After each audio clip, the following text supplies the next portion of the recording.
içinde işlemiyor. Biliyorum. Laşını açtım.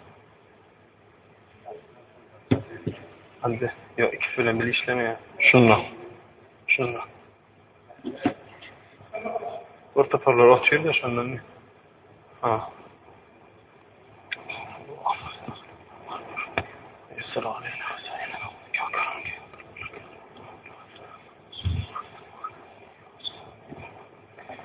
Allah'ım beşrahım ya sadri ya selam.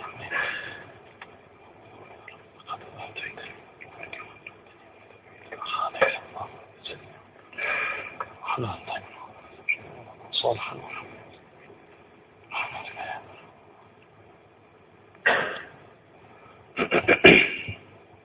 أعوذ بالله من الشيطان الرجيم بسم الله الرحمن الرحيم الحمد لله رب العالمين والعاقبة للمتقين والصلاة والسلام على رسولنا محمد وعلى آله وأصحابه أجمعين أما بعد السلام عليكم ورحمة الله وبركاته Hormatly musulman doganlar, Allahu tebarek ve taala nowataq cumulunna ediyen we çesaady ibadetlerini öldürýärine kabul eýler. Kıyamet mahşer gününde Allah Teala'nın rahmeti bilen radiylarına gowşup, onun Resulü server kainat Peygamberimiz Muhammed Mustafa sallallahu aleyhi ve sellem'in şefaatine nail eylegen bendelerinden aylanırken.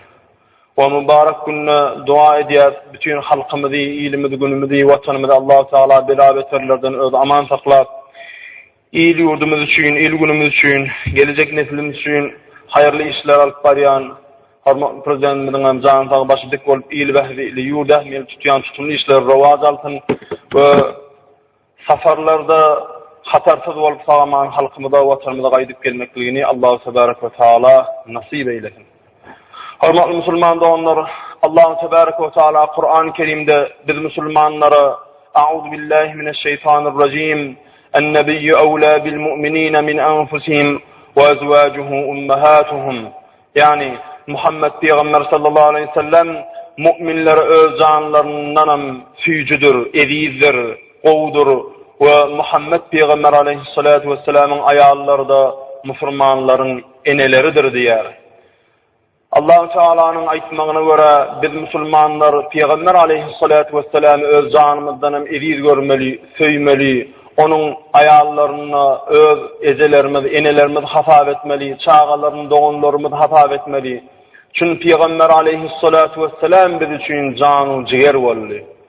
Her halında dünya gelene de va ümmete deyip, menin ummatum deyip geldi. Dünyada yaşap ýörkädi, nice cefalar çekip Allah Teala ona ne mesleyen diyenle dünyasını islemedi, ümmetim deyip yine de ümmetini bizi isledi, bizi diledi. O ölecek vaktinde de va ümmete deyip, öz ümmetim deyip can ciger oldu. Ve kıyamet mahşer gününde her bir adamın, hatta peygamberlerin de va nefse, vay benim öz canım deyip, öz nefsini dileyen vaktinde peygamberimiz öz canım del ve ümmete deyip, şol kıyamet mahşer gününde de biz ümmetini dileyecek peygamberimiz. Şonun için nenen ol Peygamber aleyhissalatu vesselam zanından ediz görmejek. Şonun üçin Peygamber aleyhissalatu vesselam zanından ediz görmek näme? Zanından ediz görmek men Resul-i Ekrem sallallahu aleyhi ve sellem zanından ediz görýän, ona salavat aýdyp dilinde durmuşunda da onun sünnetine ahmiyet bermän gezmeklik, onu söýmeklik däl. Onun zanından ediz görüp söýmeklik durmuşunda şol sallallahu aleyhi ve sellemin aydan dağıtlarını öğrenip, onu durmuşunda amal edip, ayalına, çağalarına, komşularına, dost yarına şonu öğretmeklik. Ana Resul-i Ekrem sallallahu aleyhi ve sellem'e bolan sevgi şonun ýaly bolmaly. Çünkü Peygamber aleyhissalatu vesselam her bir aýdýan dadyny bizim hem şu dünyada hem o dünyada saadeti bagty ermekligimiz üçin aýdýar. Öz kellesine bir zat aýtmaýa. Şonun üçin şu günkü wagtymyzda da inşallah hormatly musulman doganlar şol Peygamber aleyhissalatu vesselama bolan wefamyzy nähili görkezmeli. Ona elbette hadislerine boyun bolup, sünnetlerine boyun bolmaklyk bilen şun Allah Teala'dan da buyruk "Atiullah ve atiur Rasul." Allah'a boyun bolun ve onun Resulüne boyun bolun diye. Yani Peygamber aleyhissalama boyun bolup onun aydan dağlandırılmışında orun vermek Allah Teala'dan buyruk bolup dur edýär. Şununla inşallah Peygamber Aleyhissalatu vesselam'ın Muaz İbni Cebel diyen bir sahaba aydan vesiyetleri bir 13 tane vesiyeti var. Peygamber Aleyhissalatu vesselam'ın vesiyetleri hadisler kan yönü Muaz İbni Cebel'e aydiya elbette onu öz çağlarına aitçağını, komşularına aitçağını, dostlarına aitçağını, nesilden nesile geçip ummatına geleceğini bilen Peygamber Aleyhissalatu vesselam Muaz İbni Cebel'e kabir vesiyetler aydiya. Şol vesiyetlerin üstünde durmakçı inşallah hayırlanarsınız deyip umid ediyor. Bismillahirrahmanirrahim. Peygamber Aleyhissalatu vesselam Muaz İbni Cebel'e ve onun sürülerine bir ümmet Muhammedi'ye birinci eden vesiyeti usike bi takvallah, yani men sana vesile diyerin ey Muaz İbni Cebel, sen takva ol, yani senin takva olmanı vesile diyerin diye. Takva olmakluk ne ili cemaat? Takva olmakluk Allah Teala'nın Kur'an-ı Kerim'de bize buyuran buyruklarına boyun olmak ve etme diyen, nehy diyen dağlarından kaçmaklık ve Allah Teala'nın buyruğunu yerine getirende Allah'ın razılığını gözlep yerine getirmeklik ve nerede olan dağından, haram dağından kaçanda da Allah menden nerede olaymasın deyip iman esasında şol dağdan kaçmaklık. Ay şunu istemana ziyan ver ya, şunu istemana ziyan ya puluma da ya sağlığım gidiyor deyip değil. Allah nerede oluyor şu zaten? Biz Allah nereden nerede oluyor? Öz veren emanetine hıyanet etsem nerede oluyor? Allah Teala'nın her bir buyurun vaadi bizim saadetli, sağdın, bahtlı yaşamamız için buyurulan dağıtlar. Öz dehviz için buyurma diyor. Onun için Allah Teala'nın her bir diyen dağdını edemizde Allah'ın radilığını gözler. Her bir nehy diyen dağdından kaçanızda da Allah'ın nerzalığından korkup kaçmaklık ana takvalık. Takva deyip şol adama aydılıyor.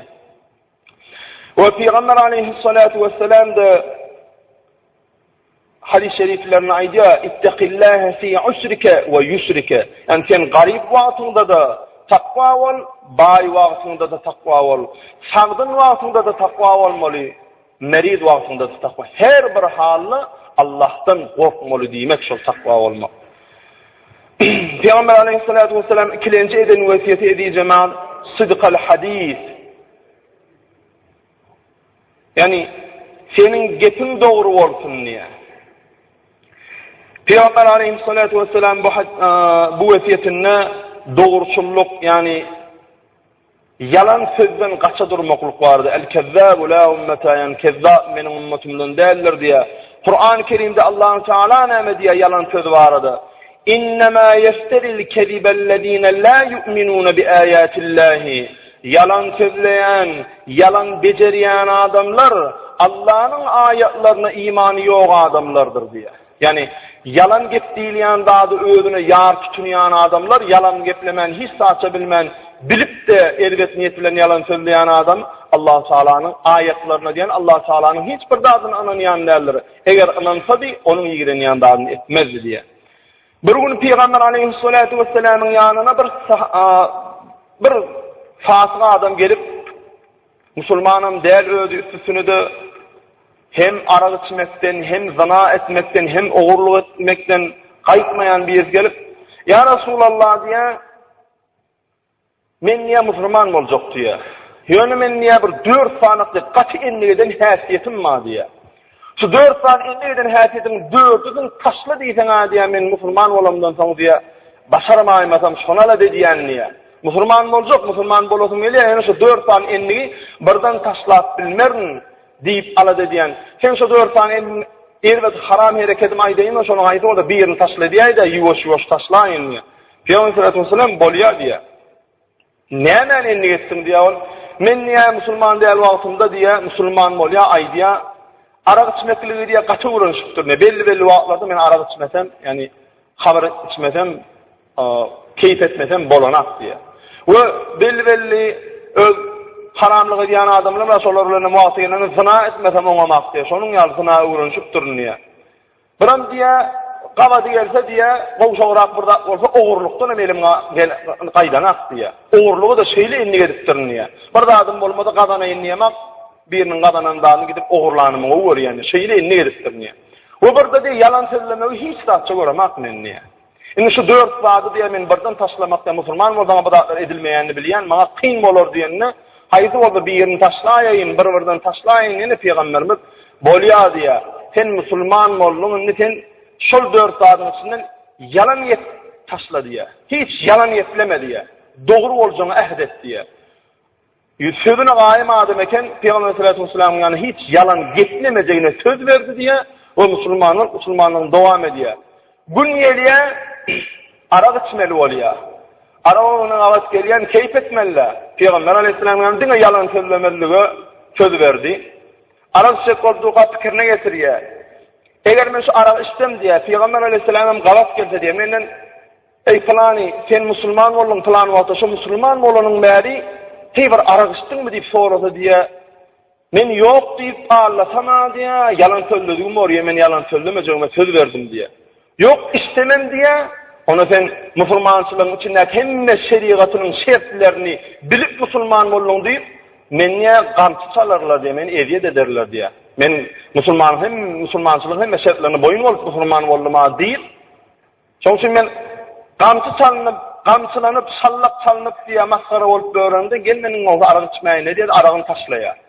Hiç men şunu içmeyin diye. Gün geliye, vaqt geliye, ol zina edip öğrenci ayallarga vas geliye, gözlerini kırıp ya, hakçıqa diye, yör diye, buna nefsi isleye zina etmeni. Ama zina etmeni yura-uranın kellesine geliye. Peygamber aleyhissalatu vesselam bana musulman bolunlar heyten ön zina ediyordun o şu musulmançılık kabul edinler zina ettin mi deyip sorasa zina ettim diyseme meni daşlap öldürürler diyorsun ayalı bar olup nikahlı ayalı bar olup zina etseler daşlap öldürüyorlar o doğurdu ve eğer ayalı yok olup sallak olup hiç ölülmedik o nikahlı ayalı yok olup zina etse de kamçı çalıyorlar 70'ten durrak uruyorlar men ayalıma var diye men daşlar öldürürler, men maskara olurlar. Yok zina etmedim diysem yalan söyledim ol, men yalan söylemedim, söz verdim diye de bundan ümide vuruyor, zinanı da taşlaya. O kavat geliyor bir pulsuz vaqtı bir alaya razık bir gada kavat geliyor, yani hiç kim görene alaymalı, oğurlaymalı oluyor. Duruyor da fikirleniyor. Men niye?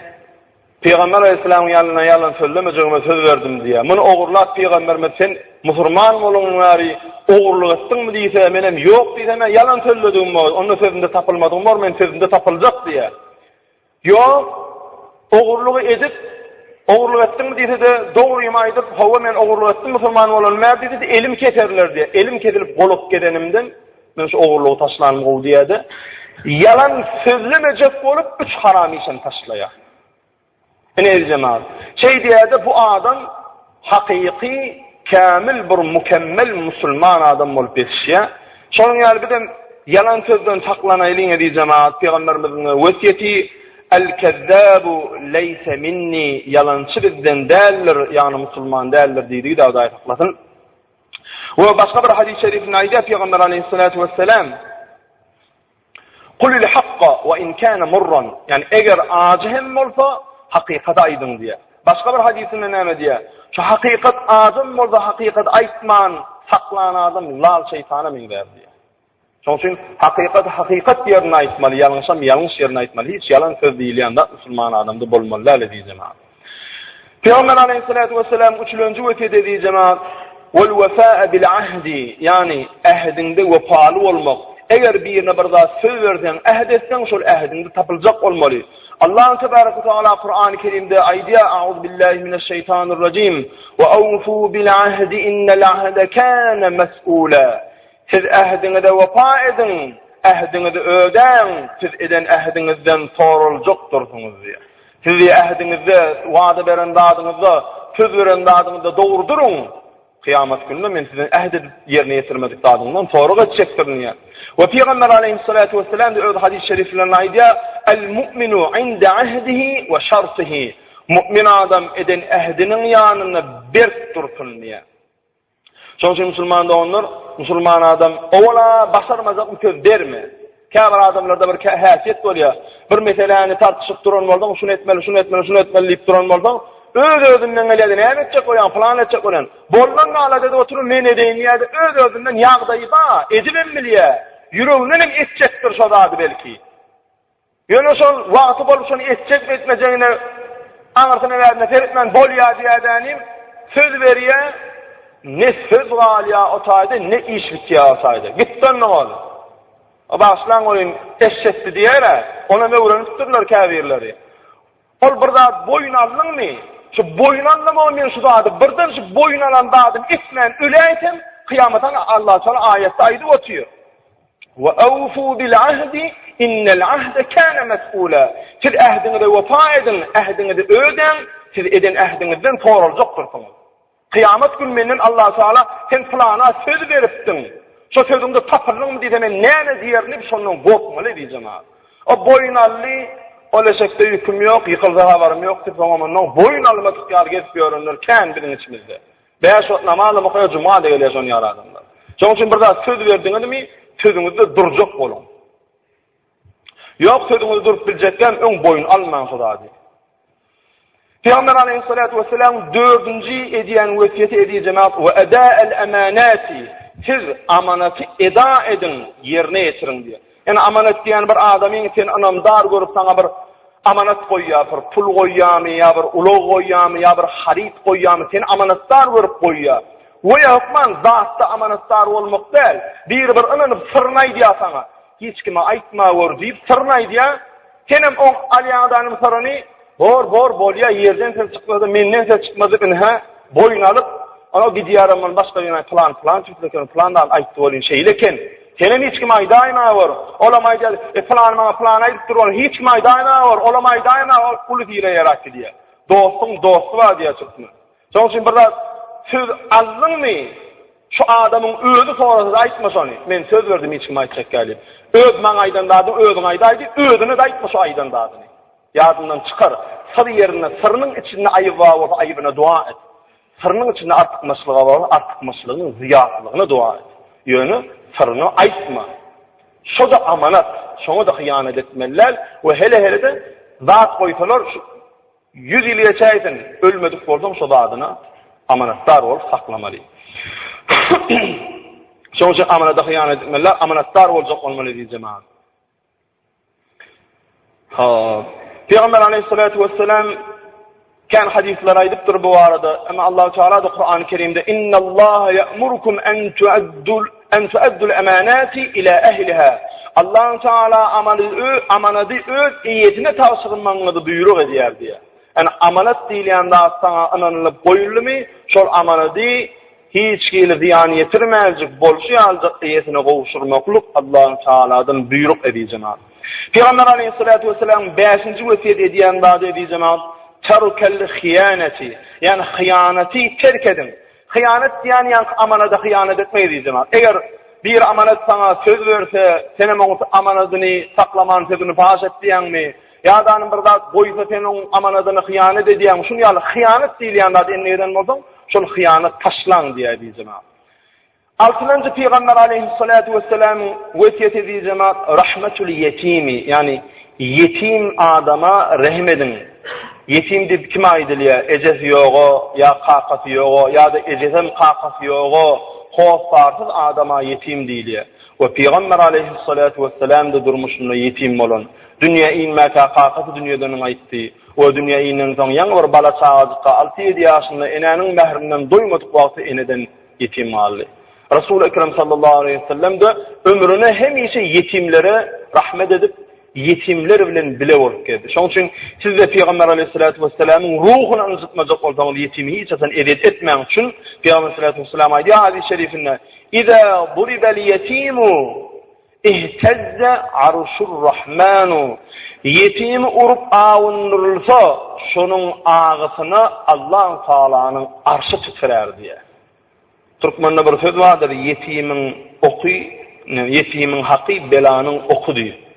Çünkü bir bela özünüze gelerini istemeyen olsanız yetimin hakkına riayet etmeliler. Çünkü Allah Teala da Kur'an-ı Kerim'de aydiya فَأَمَّ الْيَتِيمَ فَلَا تَقْهَرُ.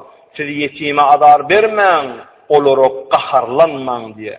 Çünkü için yetim var mı? Ay o yetim deyip yüzlerden plan tüslü değil mi? Sen Allah için yaşlılık et. Onu ayıp görüyormadın, ay yetim deyip yüzlerden plan mı oluyor değil mi de? Şu yetim deyip yüzlerden plan mı oluyor? Ayıbını bazı bağladığım diye, cigizim diye, doğuncum diye, düzet.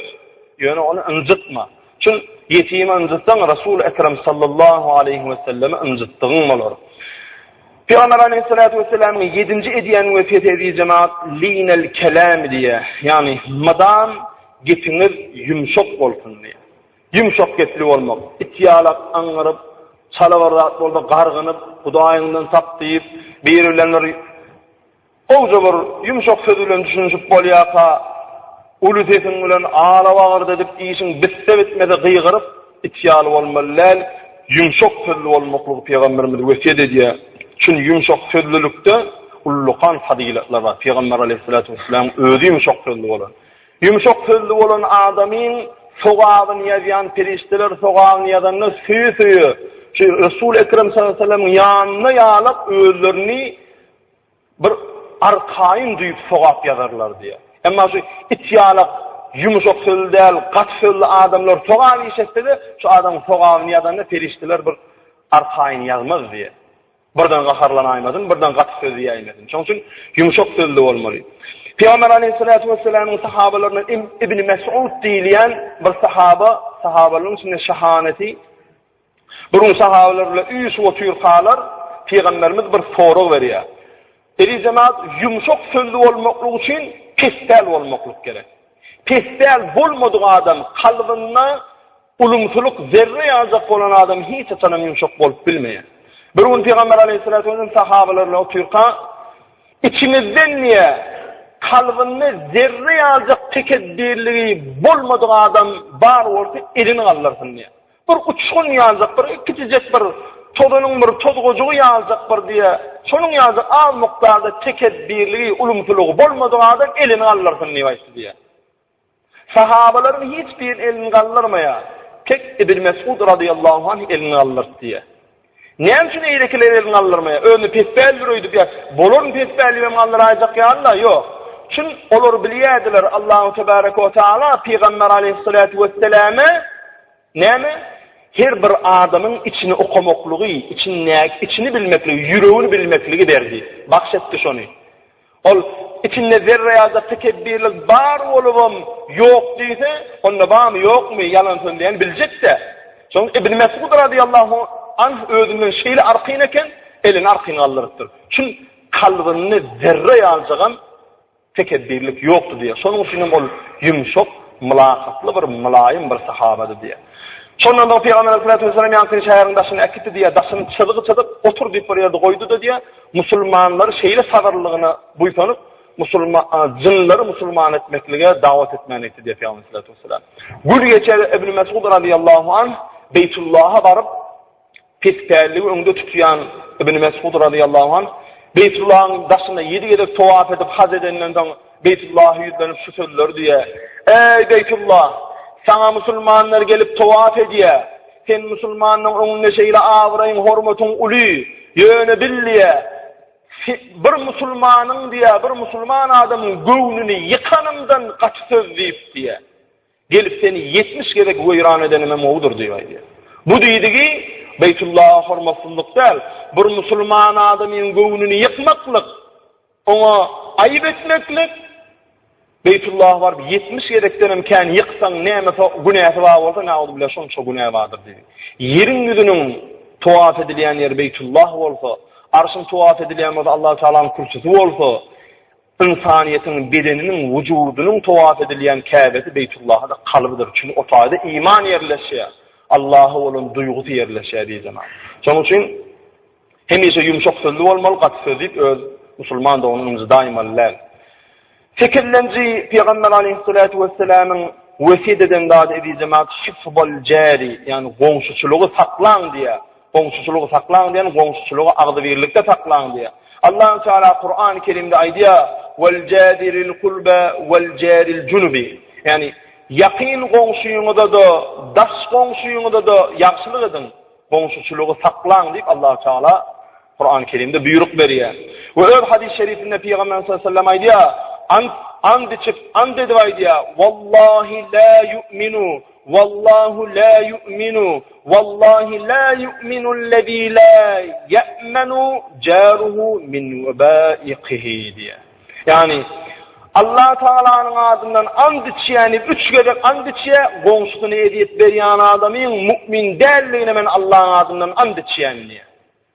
Hatta bir gün Peygamber sallallahu aleyhi ve sellem aytti diye Hazreti Ebu Bekir Sıddık radıyallahu anh'a ya Ebu Bekir deyip diye Cebrail aleyhisselam her yerinde komşuçuluk vardı. Allah Teala'nın ayetini aydınlığından öz adının komşuna dikkat etkin, komşuna diye daymayın, komşunun halinden haber algın deyip komşu vardı. Ken zada itti diye men sonra vaka korku uğradım diye komşa adam ölünden son mirasam düşenler deyip ayet emgeleri deyip fikir uğradım diye. Şonun yal komşu bilen agdy bir bolmaklygy Allah Teala peygamberimize aýdypdyr edýär. Şoň üçin komşular bilen mülakatly bolmaly we komşuňyzy ediyet etmejek bolmaly. Komşuňyzdan hergiz komşu goradyp bir-birine towgat edip alkyş alyp durmaly edýär. Kıyamet gün komşudanlar diýip peygamberimiz.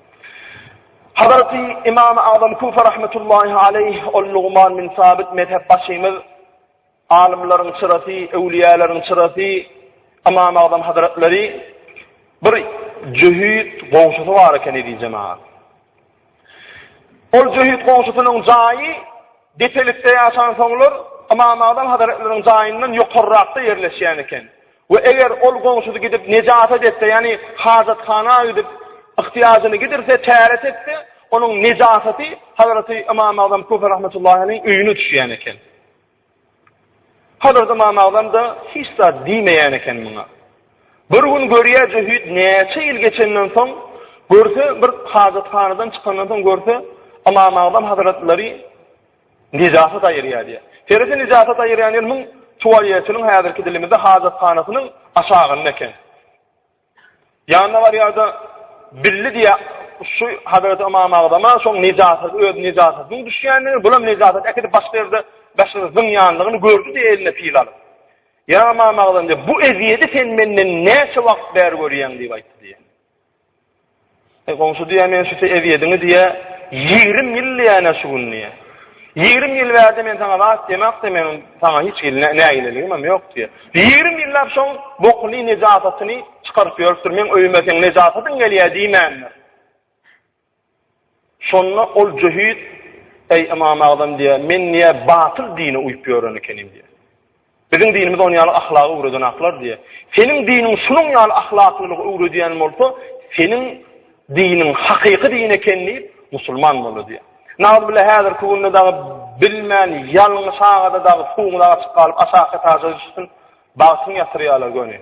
Şoň üçin onu ýal bolmalylar, aram-aram ýalňyşlyk bolýar, goňşuňa ediyet etmeliler, ötüncünü kabul etmeli. We bir de şu bar adamlar bir adam ýalňyş agada sana bir ýalňyşlyk bilgeçliğinden bilmän bir da etdimi olam sana bagyşla diýdimi artystyramalylar. Çoğullan kabul etmedik Allah Taala'nın düşmanları diýdim. Bir-birini geçirme rehimdar olmalılar. Peygamber aleyhissalatu vesselam 9-njy edýän wesiýet ediýär jemaat bedlet selam diye. Yani siz salam verin diye. Peygamber aleyhissalam aýdy hadis-i şerifini ebkhalun nasa men bakhila bis selam. İnsanların en bahili kıskançı salamına bakıylık edenlerdir diye.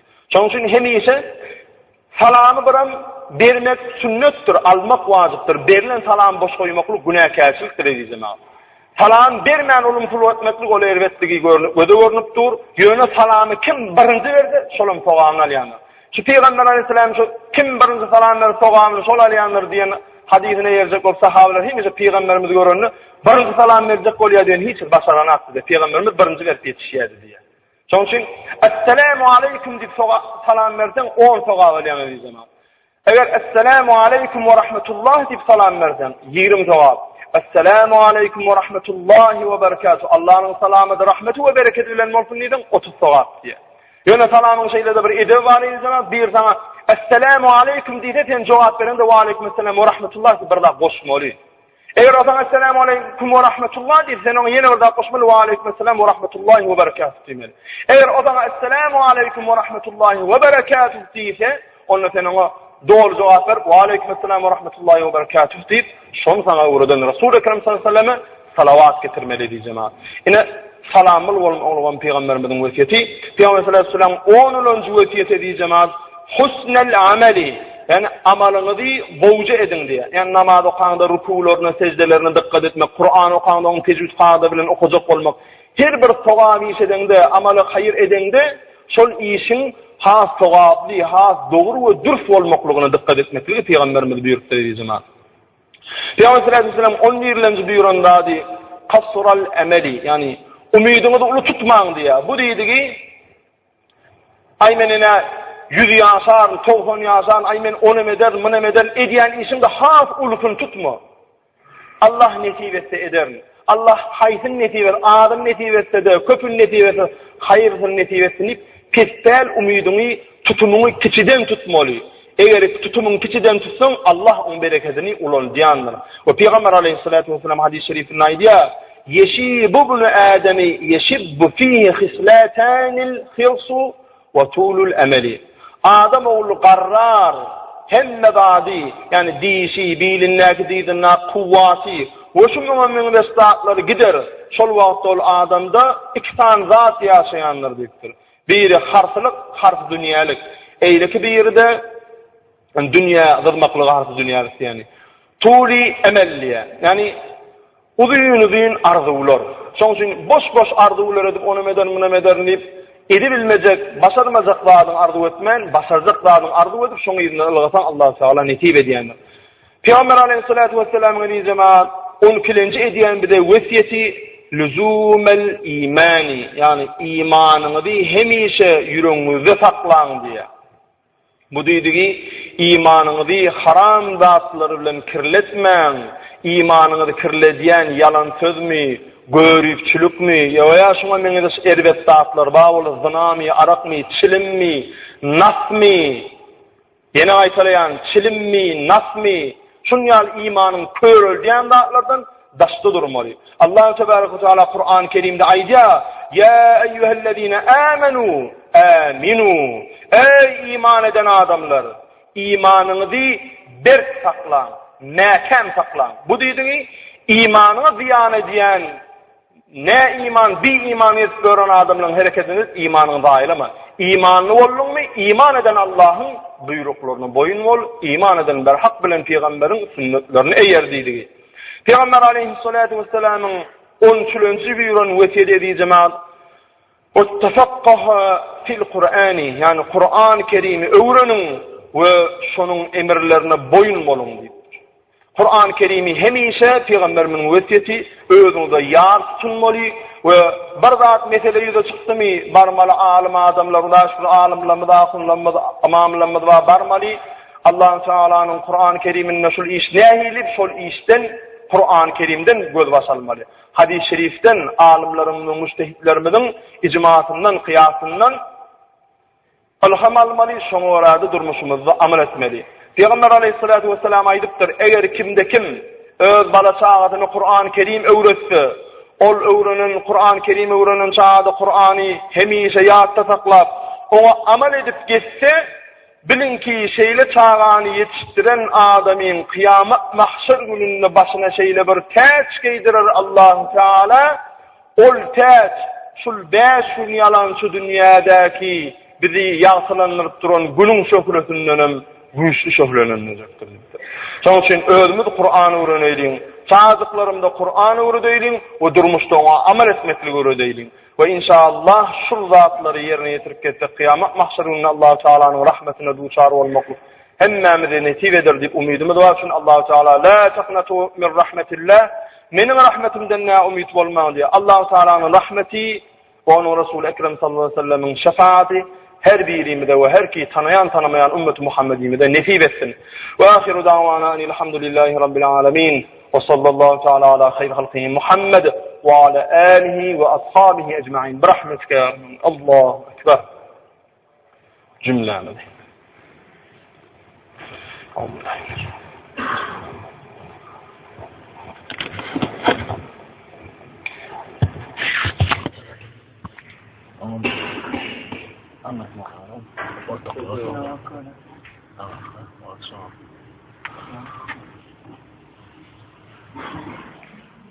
Allahu Ekber, Allahu Ekber.